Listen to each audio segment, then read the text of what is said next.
कांग्रेस ने किसानों के मुद्दों पर एक बार फिर बीजेपी पर हमला बोला। कांग्रेस के राष्ट्रीय प्रवक्ता गौरव वल्लभ और मुख्य चुनाव पर्यवेक्षक मोहन प्रकाश ने केंद्र सरकार पर जमकर निशाना साधा। कांग्रेस प्रदेश मुख्यालय देहरादून में आयोजित प्रेस कॉन्फ्रेंस के दौरान गौरव वल्लभ ने कहा कि मोदी सरकार के सत्ता में आने के बाद किसानों के हाल बेहाल हो गए। मोदी सरकार ने किसानों की आय दोगुनी करने का झूठा वादा किया। मोदी सरकार की गलत नीतियों से किसानों की हालत खराब हो गई। केंद्र सरकार ने बिजली, डीजल, फर्टिलाइजर, खाद के दामों में इजाफा किया, जिसकी वजह से किसानों पर प्रति हेक्टेयर 25,000 का अतिरिक्त भार पड़ गया।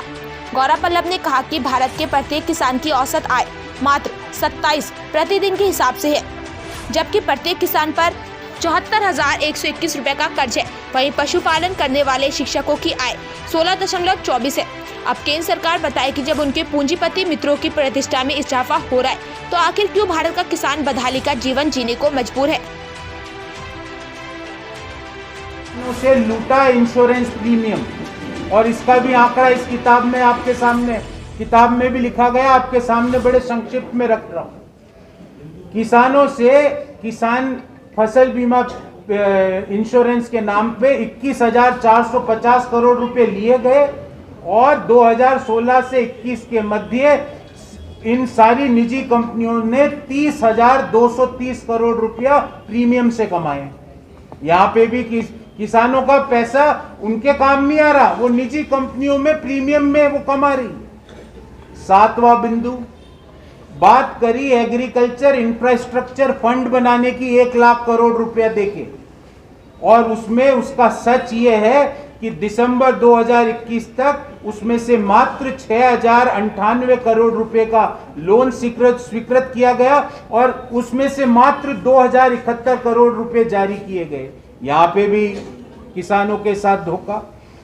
अन्नदाताओं को दिया 8वां पॉइंट, आत्महत्या का अभिशाप। 2014 से 20 के मध्य 78,303 किसान खेत मजदूर ने आत्महत्या का फंदा चूमने को मजबूर हो गए।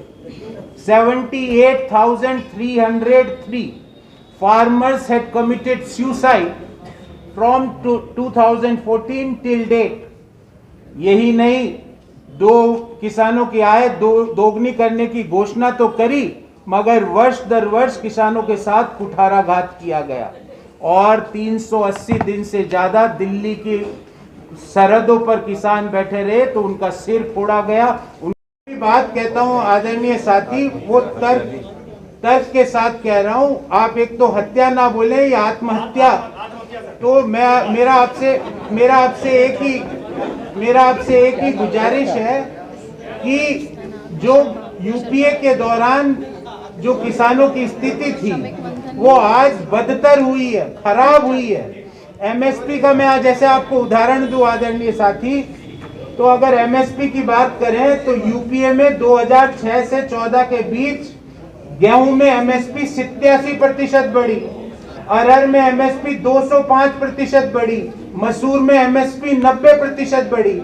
और यही आंकड़ा अगर हम पिछले 7 सालों का देखें तो गेहूं में एमएसपी मात्र 43.9% बढ़ी, तूर में एमएसपी मात्र 46% बढ़ी।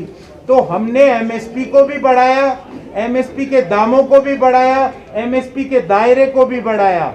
और आपको याद होगा कि 2009 में केंद्र सरकार ने 7.5 लाख करोड़ रुपए के कृषि ऋण माफ किए थे।